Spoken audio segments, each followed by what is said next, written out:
Dakota, North Dakota, Minnesota, Wisconsin, Vermont, New Hampshire, Maine, Alaska, and most of Wyoming, Michigan, New York State, and Massachusetts. Yeah. Added up together, this means that more Americans live north of Canada's southernmost point.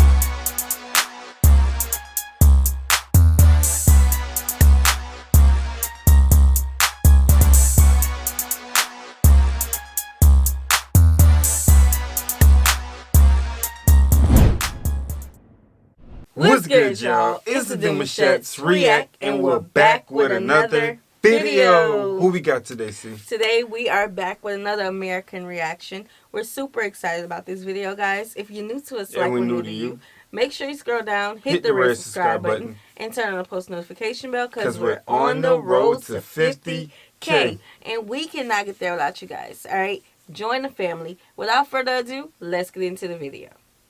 So, this is Canada. We all know that Canadians like to pretend they're further north than Americans are, but they're really not, and I'm going to prove it to you. This is the 49th parallel, the longest border between two countries anywhere in the world, and the one that's most often thought of as being the dividing line between Canada and America. It's true that most Americans do, in fact, live south of this line, but so do most Canadians. In fact, roughly 70% of all Canadians live south of the 49th, in this land shaded red. But we can go even lower. A full 50% of all Canadians live south of this line in this relatively tiny area shaded red. This means that most Canadians live further south than pretty much the entire U.S. states of Washington, Montana, North Dakota, and obviously Alaska too. But I'm not done embarrassing Canada just yet. Wow, we're embarrassing Canada. This is the southernmost point of Canada on Middle Island in Lake Erie. Zooming out to view more of the North American continent, would it surprise you if I told you that there are, in fact, more Americans who live north of this island than Canadians? Well, it shouldn't, because there are, and this is how.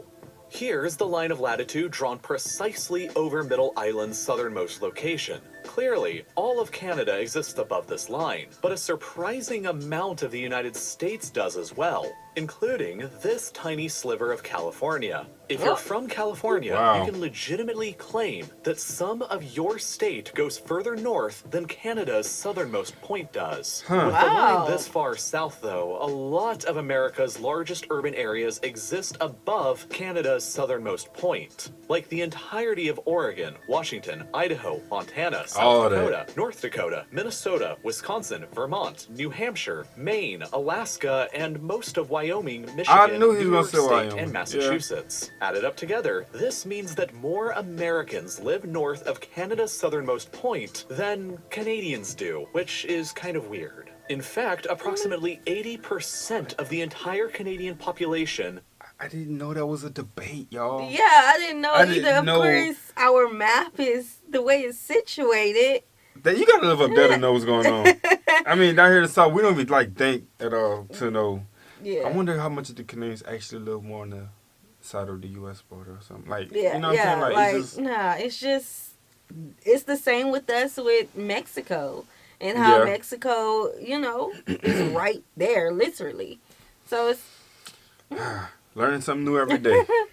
Lives within just 100 miles of the United States border. But why? Canada is huge. Why do most Canadians live so close to the American border? Well, let's start off with the fact that despite being a continent-sized country that's roughly the same size as all of Europe, Canada's population is small. Europe's population is around 750 million, while the almost equivalently sized Canada has a population of only 38 million. That's less people than live in California, and about the same amount as people who live in Poland. 38 million people can't possibly settle densely across an area of this huge size, and they haven't. Instead, Canada's small population exists in faraway, spread-out pockets of population like Vancouver, Calgary, Edmonton, and, most significantly, the dense urban and industrialized corridor here between Quebec City in the northeast and Windsor in the southwest. Half of Canada's entire population simply lives within this 700-mile stretch of land that includes Toronto, Ottawa, Montreal, and Quebec City.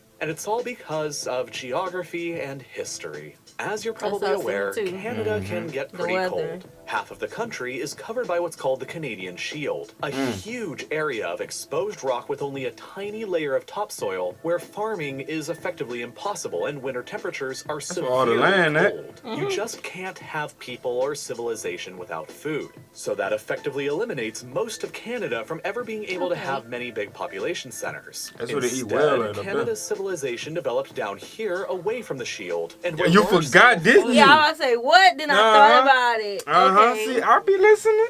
I'll be paying attention. You be on it? My history courses ain't over yet.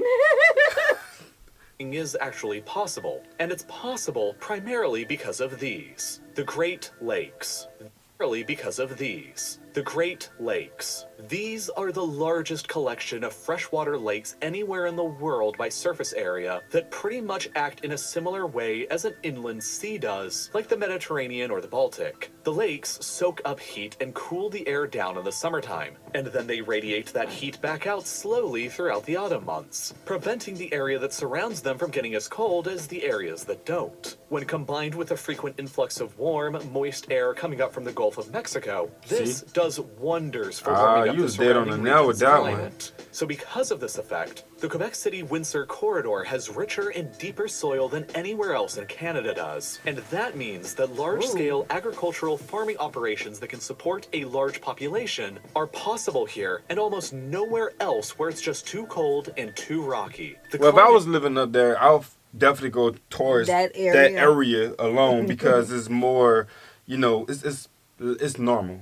And I'm gonna go with that. Normal for you. Well, it would be normal for them too because they're not dealing with the excessive land, the good crops, the cool weather, the chill. You know what I'm saying? Like it's versatile right there. And then on top of that, you're more immersed into the United States. You think they want to be by the United States? Well, they are anyways. Shoot, though the borderline is where it's at, but that dip right there is just like... Okay, so I guess, like, that area is more popular because of, I don't know. Why is it more popular? That's a good question, yeah. And I know we have a lot of, supporters from Canada. Let us know, like, do you live in this area or do you choose to live, the other parts of the country? Right. And why? Right. Is so good here that it's even possible to grow fruit in orchards and even establish wineries. But the climate and agricultural potential is only half of the reason why this is where most Canadians live. The other reason is geopolitical significance and power projection. This is the St. Lawrence River, and it's one of the most historically significant rivers in all of world history. It contains the world's largest estuary, and for most of the past 5 centuries, was the only easy way for the Europeans to explore the North American interior. Historically, European ships from the Atlantic could enter into the St. Lawrence and sail down only as far south as the dangerous and impassable Lachine Rapids here, which is conveniently right where the city of Montreal happened to be developed and settled. For hundreds of years, Montreal was the primary port town on the St. Lawrence and the gateway to the North American interior for ships sailing in from the Atlantic. But over the centuries, humanity expanded upon nature's limitations. Eventually, in the early 19th century, the Canadians constructed the Lachine Canal across Montreal Island to bypass those dangerous rapids and, combined with a complex series of other canals and locks across the other various lakes and canals that culminated with the St. Lawrence Seaway being opened up in 1959, ocean-going vessels could finally and freely travel all the way between the Atlantic and each of the Great Lakes, which established cities like Toronto, Buffalo, Detroit, Chicago, and Duluth as other important trading ports with access to the world's oceans. This is partly why cities like Chicago, in particular, became the epicenter of the American railway system. It's relatively centrally located within the country, and with access to the Great Lakes and the St. Lawrence, goods can be imported and exported from here across the world's oceans. Because of all this, a massive amount of lucrative trade has flown along the St. Lawrence for decades, and all of it has to pass through the ports of Toronto, Montreal, and Quebec City, increasing all... Okay, so he kind of already talked on this part, but I wouldn't mind living like in a what you call it? A border town. Really? One foot in, one foot out? Or near a border, huh? 1 foot in, 1 foot out? Yeah, you know, just to easily travel to another country, you know, when you get tired of the norm. Then that would become norm. Sorry, Well, I had to do it. oh, Sorry, well. I had to. But, I mean, it necessarily wouldn't, because if you can just cross over that easily, because you're that close to it already, you still have the mass of things to go do. Yeah, to travel anywhere. Yeah, that would be dope. All of these cities' prominence and leading to them becoming the top destinations for immigrants coming to Canada from abroad. Just look at the historical population data of Toronto and Montreal. Yeah, in a trading single is important. century between 1881 and 1986, Toronto's population absolutely exploded from a town of 86,000 people to a metropolis of 2.2 million, while Montreal went from about 150,000 people to 1.7 million in the same time period.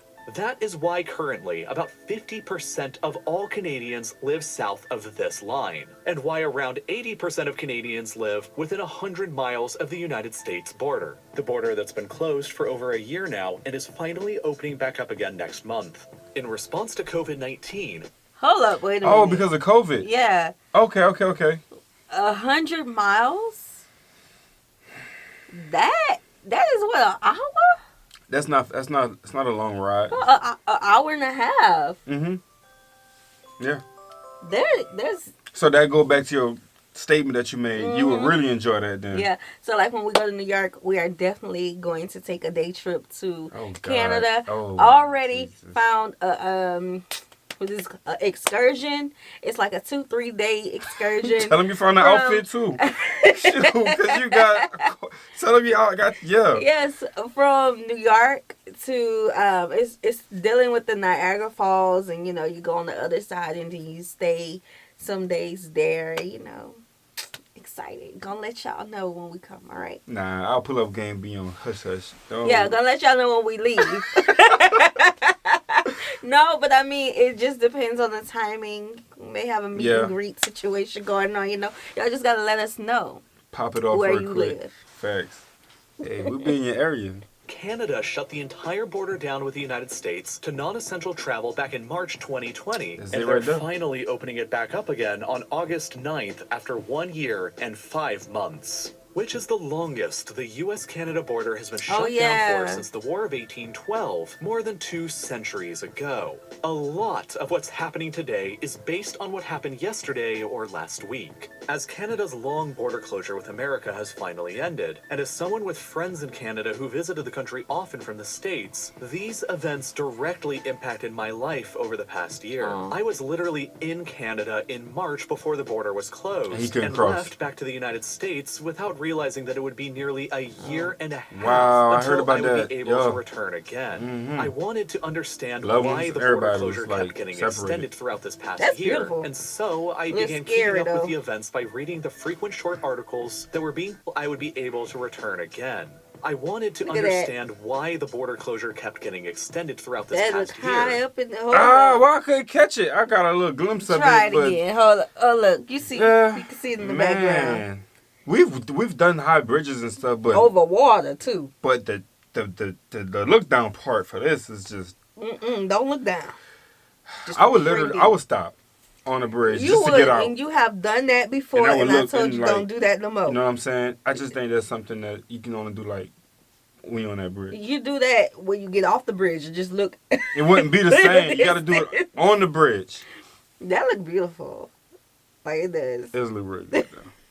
And so I began keeping up with the events by reading the frequent short articles that were being posted to Morning Brew every morning. This is why I really love using Morning Brew, because their free daily newsletter gets you up to speed on all the news you need to know in business, finance, and tech in just 5 minutes and in a way that's way more witty, relevant, and informative than traditional news is. For example, while I was writing this script that was inspired by their many articles on the Canada-US border situation, I also got to read about the US's surging inflation rates, the protests going on in Cuba, and Richard Branson's first flight to space. Since you watch Real Life Lore, I know that you like getting a bit smarter and staying better informed. And regular, repeatable patterns of learning are exactly the best way to do that. So go ahead and start your mornings with Morning Brew by subscribing completely for free when you click the button that's on your screen right now or by following the link down in the description. It's one of the best ways that you can help support this channel for free, and you get to stay up to date with current events and be a better informed person at the same time.